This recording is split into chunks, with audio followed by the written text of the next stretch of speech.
yourself in a living room. I always love that song. It is just so high energy and so upbeat. Oh, hang on. Sorry, let me. Cool. All right. I think my microphone. There we go. Making sure that I have the right microphone on. Okay. Hi, my name is Jesse Bradley. I am a storyteller and improviser. And this particular show, Storytime with Jesse Bradley, the rules are I am given a topic and I improvise. Well, I've not so much improvise, but actually tell a mostly, or what I can recall, a true story based on that particular topic. Just as a friendly heads up, there might be some content that comes out as a result of this. I would do my very best to, it's a story. Sometimes we don't know what comes out, especially during this. So there might be some sensitive topics brought up or discussed. So I just want to make sure, just for folks to be aware of that as they are watching this particular show. I tried going on Facebook to get actual topics, and so some of the things that I got was the invention of the umbrella, which I unfortunately have not invented an umbrella or really anything. So that's a little bit hard to tell a true story based off of that. Also, who really built Nan Madal? I have no idea what Nan Madal is. And merging, I haven't driven long enough to tell true stories about merging. So yes, I would like a topic. That would be very helpful. So if I could get a topic that When Summer camp. ooh, summer camp. Summer camp, summer camp, summer camp, summer camp. Okay. So I growing up in elementary school, I was the weird kid. And by weird, let me just tell you about some things that would define me as weird. So, first off, I was known as Duck Walk. And the reason why I was known as Duck Walk was because my feet, they still like go out to the left, to the right. I don't walk straight. I walk like a duck. And kids, as they are, as we all are when we're kids, and we're cruel. That was one of the first things, is they called me Duck Walk, and I was always a little bit bashful about, like, we had these things every summer in Florida at my elementary school called Field Day. That is where each class competed in track and field events. I always came in last or next to last because I was unathletic and I ran like a duck. I picked my nose and ate it because it's a nervous tick of mine then, and it actually still is a nervous tick of mine now. I'm not going to do it in front of y'all, but it is something that I do from time to time, and I'm not ashamed to entirely admit it, that I still do that sometimes. Back when there were Garbage Pails Kids, the cards with the various weird little characters and whatnot, because there was a Messy Jessie. Messy Jessie was yet another one of my nicknames as well. I basically made myself a target. That's what my fifth grade teacher said to me. When he actually removed me one day. He made me go to the library for several hours where I got to play Where in the World is Carmen Sandiego? And I'm wondering, okay, I'm in the library. I'm in the library for hours getting to do this. And then when I eventually walk back in, I noticed that everyone stops talking, including my fifth grade teacher. And eventually I find out through one of my classmates that the reason why everyone is being so nice to me is because the teacher actually had to tell them to be nice to me. And he actually was like, sometimes, Jess, you make yourself a bit of a target. So my mom and my stepdad, what they decided to do, a great way to normalize me amongst boys my age was to enroll me in the Boy Scouts.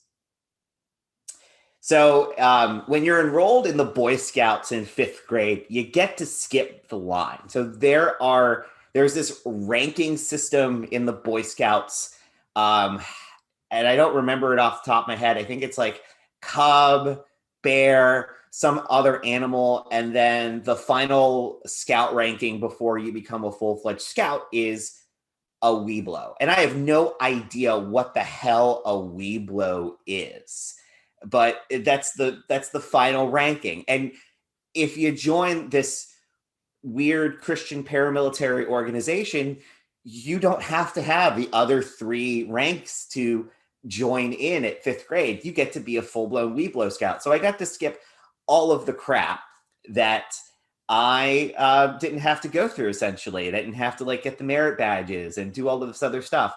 I got to buy a uniform, short sleeve khaki shirts with the Boy Scouts logo on it, the dark green khaki jeans, the little kerchief, including the little thing, the belt, eventually a knife, which I don't know if that was a good idea for me being the weird kid to have a knife, but okay, cool, whatever. So I am now, my mom, my stepdad's like, hey, it would be a really great idea. We're going to have you, we're going to enroll you in the Boy Scouts. That way you can man up and you can make some friends. And I went along with it. I'm thinking like, okay, yeah, sure. That will really help. And it didn't exactly help because I end up being in a Boy Scout troop with half the guys that made fun of me at my elementary school relentlessly. Basically, I was just this, oh, I'm part of the troop now, so I'm just kind of there. And how I knew that I wasn't, how I discovered I wasn't going to fit in well with this particular paramilitary organization was, got to go on my first camping trip. It was sixth grade. And my mom, she decided that, hey, you're gonna go camping for the first time. It's gonna be so great. It's gonna be so awesome. So I am going to give you a bunch of candy. You are going to bring all of this candy, and you are going to you're going to have this candy at camp at this campsite, and you're going to hand it out, and you're going to make new friends, and this is going to be an awesome and a wonderful experience. You're going to be kind of this normal boy for once. And so we go, and we go to the campsite. I go without my parents. So this is the first time that I've ever like gone anywhere without my parents to a particular campsite. And I wasn't shown, first off, how to really set up a tent as part of this experience. So I had to, I struggled. I had to have, I think, the scoutmaster and a couple of other scouts to help me set up the tent. And I really, really struggled with setting it up. And I eventually set it up, and eventually I go to sleep in this tent that other people had to build for me. And in the middle of the night, all of a sudden I feel this tent it starts deflating, and it collapses on me. And I go outside, and I'm freaking out, and I'm panicking because this tent has just suddenly collapsed on me. And I have to wake up one of the scoutmasters to help like rebuild my tent, because I have no idea how this particular tent just collapsed. Like we set it up fine, and I wasn't the one who set it up, so there was no way that this tent could collapse on itself. And it turns out we get the tent built up and eventually go back to sleep. And the next morning, I'm told that it was raccoons. It was those pesky raccoons who decided, because I had all of this candy in my tent, that they were going to collapse this particular tent on me. And I'm like, okay, all right, cool. I can believe that, I've never gone camping before. I probably shouldn't have brought all this candy. It probably attracts wild animals.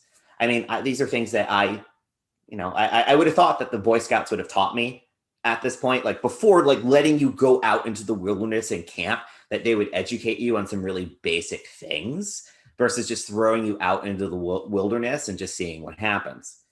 And I throw out my candy because I don't want the raccoons to knock things over again. And as I'm throwing out my candy, I see these two boys, the Shaw twins. So the Shaw twins, they were about a grade ahead of me. We were also in the same bowling league, and they were always really pissy that they lost because they were so good that their handicap was low, because they were awesome bowlers. But because their handicap was really low, because of their awesome bowling, other teams would beat them because of their mediocre bowling and their higher handicaps to make things fair and make things easy. And they're blue-eyed and blonde hair, bowl cut. It's the 80s or the early 90s. I think all of us had bowl cuts as boys at one point. And I see the Shaw twins just chuckling and laughing.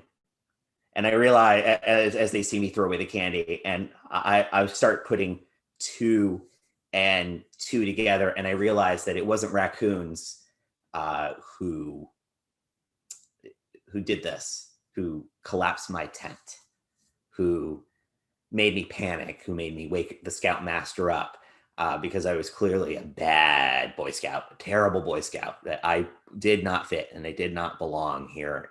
And it was these two assholes who decided that the way to really make me feel not welcome to the troop is collapsing my tent. And there's two of them and there's one of me. And there's no way that I am ever, that I'm going to confront these two, because my parents didn't have medical insurance at that time. And I was trying to be a good son by staying the hell away from, the hospital, from getting beat, because I know that if that happened, then they might not be able to afford the care. And I was like, just doing the math in my head, and I'm like, I could confront these two, but I also could get beat up really bad, and I could end up just having my face busted and then having to, like, my teeth all fucked up. And I'm just like, it's not worth it. It is absolutely not worth confronting these two boys. And I never did confront them. I ended up staying in the troop for a couple of years, just to try to fit in, to try to be normal. Because I feel like, as when you're a kid, when you're in elementary school, when you're middle school, when you're in high school, you want to do all of these things that you want to fit in, that you want to just conform, that you want to be normal, you want people to like you. And I stayed in the troop because my mom and my stepdad made me stay in this particular troop, even while their marriage began falling apart, because it was just some sort of normalcy in my life. And I end up, like, in the color guard, and I end up marching with the flag during, like, whatever marches that we were doing to promote our weird Christian paramilitary organization. I attempt to learn I think it was the trumpet, or French horn. So I had no musical. Okay, I had musical aptitude, and it was in singing, not in playing an instrument. During this particular time, and in this struggle to be a Boy Scout and be normal, I was also in middle school chorus. My middle school is Stonewall Jackson Middle School. That used to be the name. It is now, thank God, Roberto Clemente. I think it's Roberto Clemente Middle School. But for a long time, my middle school was Stonewall Jackson Middle School. We were the Raiders. My chorus uniform was a gold cummerbund and these gold sparkly suspenders. Part of the things that we did in chorus included singing the Little Mermaid soundtrack, because the Little Mermaid was just huge at that particular time. We performed in the mall on Christmas. We performed the Nutcracker. So there is, and maybe I haven't watched the Nutcracker in a while, but I always thought the Nutcracker was a ballet, and that there wasn't any singing to it, that it was just all music. And somehow there were lyrics that we all had to memorize and that we all had to sing, and they all thought it was a really great idea to have us do this in a shopping mall at 6 or 7 o'clock in the evening for multiple performances.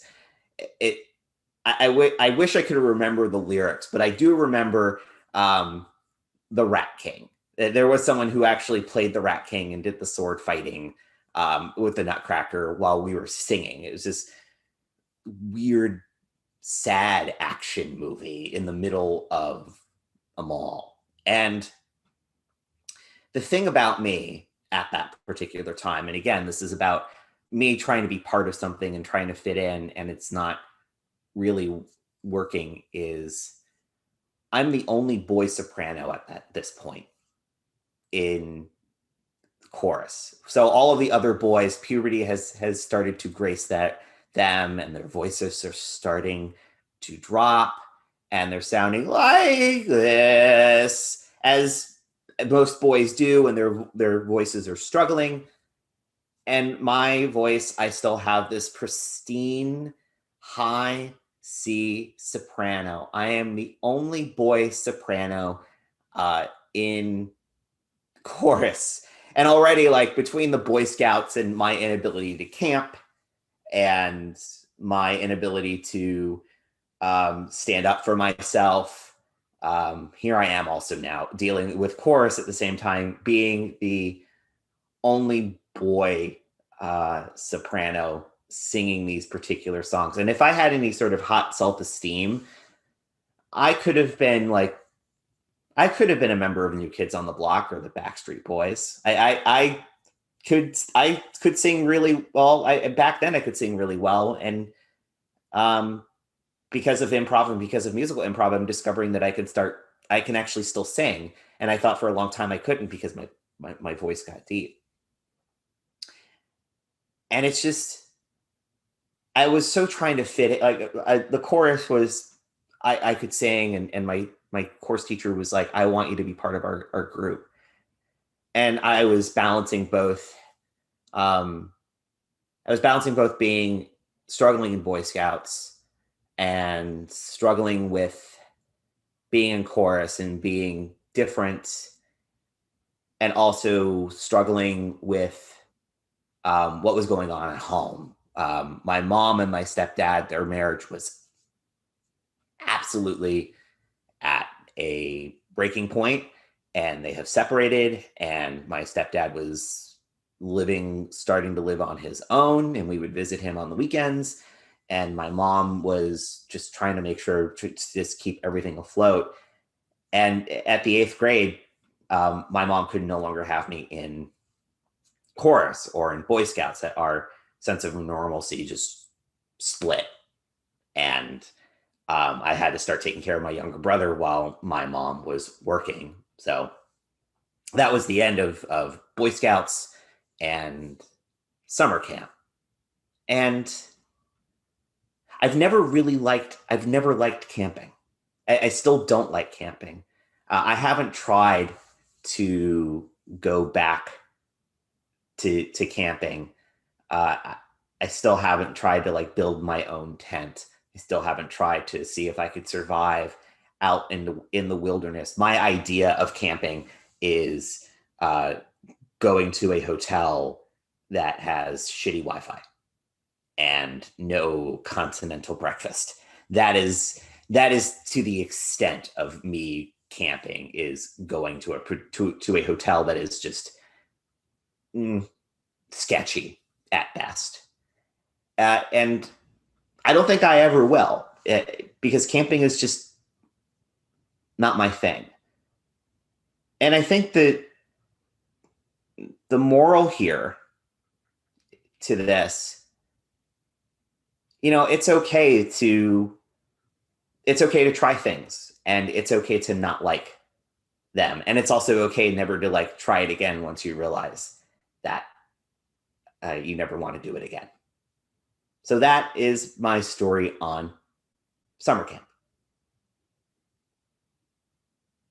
Whew.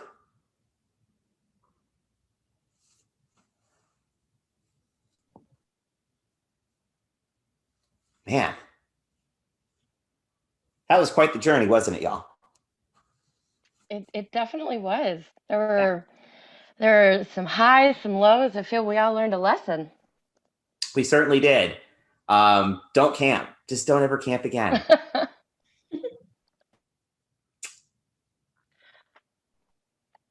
Did you want another suggestion from us? Yeah, I'm going to do one more. I All think. right. Yeah, we're going to do one more. I'm going to pass this over to Jess. She's going to get you this time. All right. What was it like the first time you learned about dinosaurs? What was it like the first time I learned about dinosaurs? Ooh. All right. I'm thinking about this. Thinking about this really, really, really hard. So oh, that's a weird echo. Okay.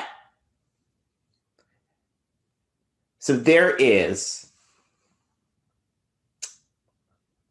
Orlando, there are many theme parks. We are one of the epicenters of theme parks in this country. You have your Disney World, you've got your Epcot, you've got your Universal Studios, Hollywood Studios, Islands of Adventure. You also have Fun World, which is the more of the kind of the red state version of Disney World, in which you have go-karts and Skyliners and all of these things. And just outside of Orlando, in a town called Lakeland, there is this theme park called Dinosaur World. I know. Dinosaur World it is certainly a park. And my wife at that time, Janine, absolutely loved dinosaurs. Jurassic Park was her absolute favorite movie in the entire world. One of her favorites. Not that we watched it every year, but we definitely watched it at least more than once during our relationship. And it was early on in our relationship. We were in Tampa, and we were about to get on our way home, and she goes, "Can we stop at Dinosaur World, please? Can we do that?" And I'm just thinking, I'm not a theme park person. I am not a fan of theme parks. They're overwhelming to me.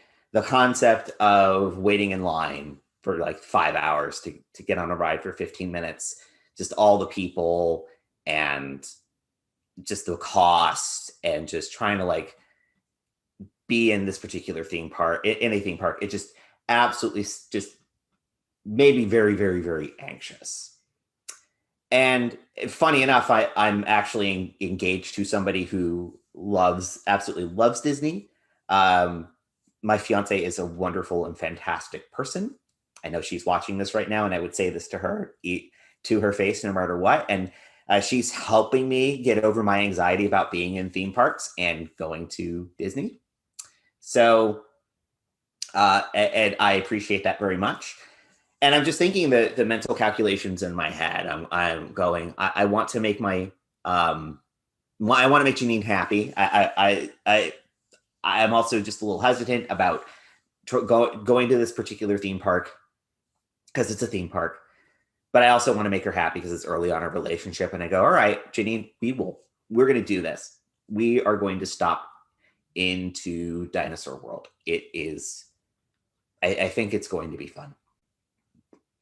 So we drive up, we get off the exit.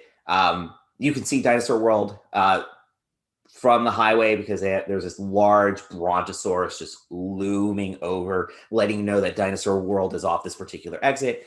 And so we go inside. Now, I haven't been to Dinosaur World since the pandemic has happened.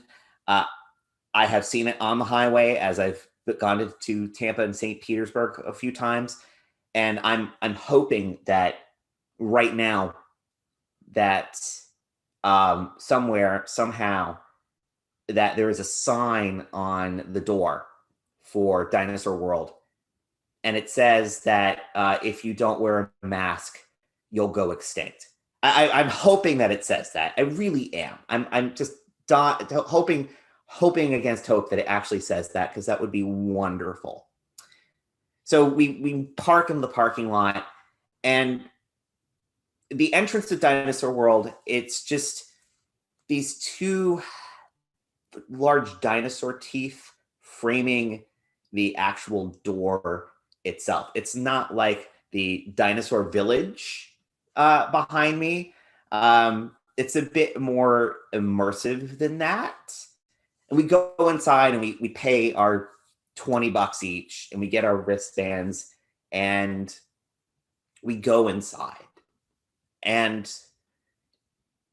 as we go inside, we see that there is this part where kids can dig for fossils and fossilized bones that they can take home. There are all of these large dinosaur statues with dinosaur facts about them, telling you about how big they are, what they weighed, what they ate. There's not really any sound effects, though. There's nothing that say that where the dinosaurs are roaring or trying to attack you or trying to do anything to you. This is not like Universal Studios, in which they actually have a dinosaur in their Jurassic Park section that actually tries to attack you a little bit, at least from a safe distance. And none of that is going on. This is just pure kitsch and Americana. It is something that you would find in a Pee Wee Herman movie, where you are just dealing with all of these particular dinosaurs who are just standing there, and they're just looming over you as you read about the facts of these. And there's not even anyone dressed up as dinosaurs either.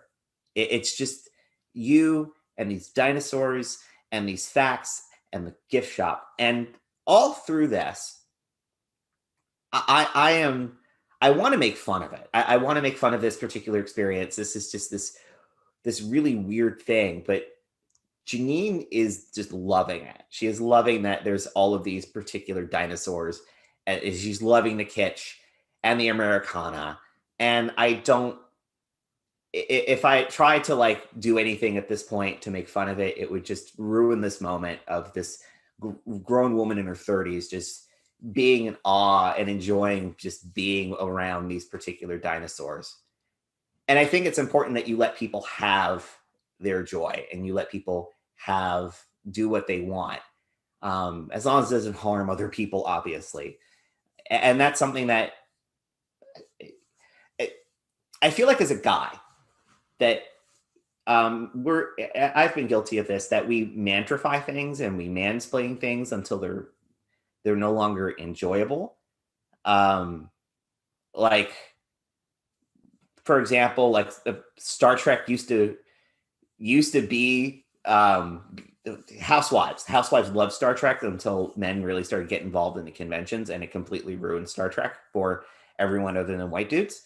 And I feel like that's the same with a lot of like fandoms, is like once white dudes really like start getting into it and they mantrify it, it's not a term that I invented, but I love mantrification. It's a great term.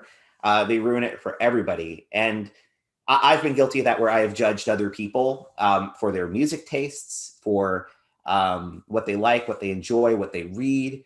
That, oh, it's like, it's not hip enough, it's not good enough, it's not cool enough. And again, going back to that whole like, I'm trying to fit in, I'm trying to be cool, even sometimes as in our 20s and 30s, we're still trying to do that sometimes. And there's that hip part of me that's like, this is dumb. These dinosaurs are dumb as hell. This is just a stupid experience. And I want to make fun of it. There's part of me that wants to make fun of it. But I'm realizing that if I want to, that it's wrong, that this feeling of making fun of something that I don't like or don't enjoy, it's not something that's worth doing. It's not worth putting my partner down at that particular point. So for one of the first times in my life, I put aside this whole like, let's be cool about this. It's about coolness. It's about that. It's about being hip and being awesome. It's this person. She is my person at this point in this time, and she is enjoying herself in this kitchen. I'm going to let her enjoy herself, and I'm going to support her, because this is important. And I feel like that's what you have to do in a relationship or with a partner, is that you don't necessarily have to love everything that they're into, but you should at least learn about it. You should at least like try to enjoy it, understand where they are coming from. Like my fiance is a country pop fan, and she has lived before we met. I never really listened to like a Maren Morris or Taylor Swift or Brandy Carlisle or Eric Church or any of these things. And as I've gotten to know her, these are bands that I've enjoyed, that I've listened to, some of which I've enjoyed. I've become a huge Taylor Swift fan over the last year, which, if you were to talk to me 5 years ago, 10 years ago, I would have been like, Taylor Swift, that's terrible. That's awful. Ew. Why do you like Taylor Swift? And I'm just like, shut up, dude. Just let people enjoy what they enjoy. And I think that's important. You want to make sure that you let people, when you're with them, or even if you're friends with them, let them enjoy what they enjoy, man. It's not harming you. It's not hurting anything. Otherwise, your relationship with them will just go extinct. Thanks.